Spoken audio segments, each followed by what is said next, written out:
Ed Dunlop, trainer of Red Cadeaux, running, of course, in the Dubai World Cup. Now, a lot of people interested to know and see obviously, the Dubai World Cup, the thought process as to why you've taken this route with your horse.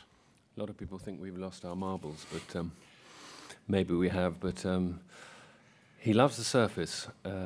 He's run on polytrack in England and been pretty successful on it, albeit at a lower level. And he trains very well on it, and he's arrived here and looks like he loves the Tappeta. Obviously, we'll wait and see in the race. If I was to be brutally honest, with his rating, I didn't think we had a hope in whatever the expression is of beating Gentle Donna and a couple of others in the Shima Classic. We chose not to go for the staying race, and that was the owner's decision.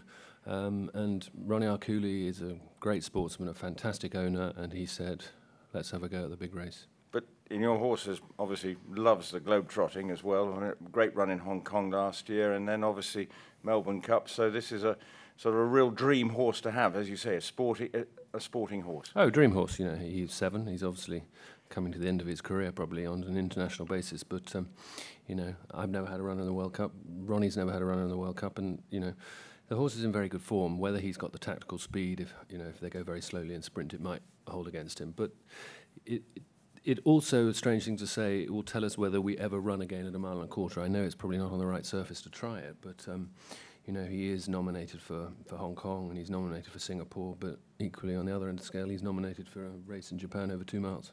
So, obviously, you're talking about the tactical speed. Can you try and ensure, or how would you try and ensure that you can maximise his potential in the race? No, Gerard Mosse has ridden all around the world, won many Group 1s.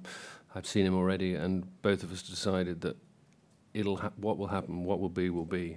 He's not a horse to bully. He won't like being bullied. So, you know, if he jumps well, he'll sit close. If he jumps slowly, he will obviously be where he is, and he'll finish. He will stay. You need to stay on the Tappeta, and he will stay. It's a question of whether we lose the race through the middle for not having enough tactical speed. But you feel you got the horse and given everything in as good a condition as you would want him to be in?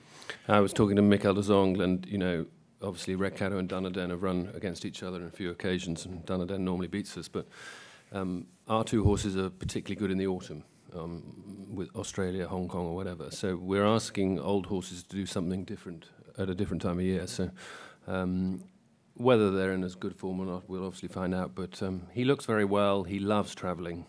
He's an old horse that enjoys being pampered, looked after, and you know, doing everything easy. So no, we'll see. But on a personal, you've been very successful with these kind of horses, the globe-trotting horse. Is there some technique you bring to the table, or is it just you've got just the right horse that seems to relish it? Have you got some secret? Yes, of course we've had the right horses, and that's stating the obvious. We've won many big races around the world, and we've been very fortunate. My staff are hugely important. Robin Trevor Jones, who has worked for me for many years, was awarded an award for the stable lads in the UK the other day, which was richly deserved. He's hugely important to the whole welfare of all the horses when they travel. So, you know, we have various things we do, and we try and keep a few of those to ourselves, but, you know, we've been lucky. Okay, questions?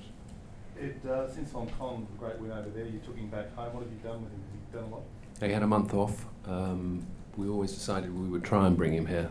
He had a month off, but as you know, the weather hasn't been particularly kind to us. We had, you know, he looks well. He had a stable with heat lamps in it, and kindly Newmarket allowed us to work him on the grass, and you know, he hasn't missed any days. And we nearly ran him in England, but we then got a late invite to the World Cup, so we actually brought him out a little bit earlier because he, like a lot of them, I believe, he didn't eat particularly well when he arrived here and lost quite a lot of weight, but he's put all that back on now. So no, he looks well. He's fit. Whether he's good enough is another matter. There's speaking to a few of the trainers beforehand, they say that there might be a bit of early pace among the stalls closest to the rail, so they might all shoot off. I mean, is that your expectancy? Is that how you see the race potentially? I have no idea, to be honest. We've seen so many races here on both surfaces. There's no pace, and you know, potentially it's going to happen again. But often in races, as we all know, when every jockey says there's no pace, they tend to go faster than they should do. So I'm hoping that'll happen. And Gerald, what you you have a lot of faith in him and his ability, I believe. I mean, what does he bring to the table and the horse, would you say? Experience, you know, he's won Group 1s everywhere in the world. He won Melbourne Cup. You know, he's obviously been in Hong Kong for many years. He was, if anyone watches his ride in Hong Kong and on Red Cadeaux, it was fantastic. You know, probably won us the race. No, he's very experienced, and you know, he's an international Group 1 winning jockey who we leave it to do it. You know, I can't tell him exactly what to do because we don't know what will happen in the race, and I'm sure there are many jockeys in the same position. Godolphin have obviously got a lot of runners, and I think it'll depend a lot on what they do. Would cash be a primary incentive for this? I mean, obviously the Money? Yeah. Of course, yeah. But I mean, you could have gone for the Gold Cup, and Yeah, we could have. Yes, we could have run in the Gold Cup, but it was not as prestigious. This horse has won £2 million in prize money, which is not bad for a 7-year-old gelding who was rated 72 in England when he first started. And I know it's vulgar, but you know, we're here for the money, and if we get some, we're delighted. We will be trying to get as much as we can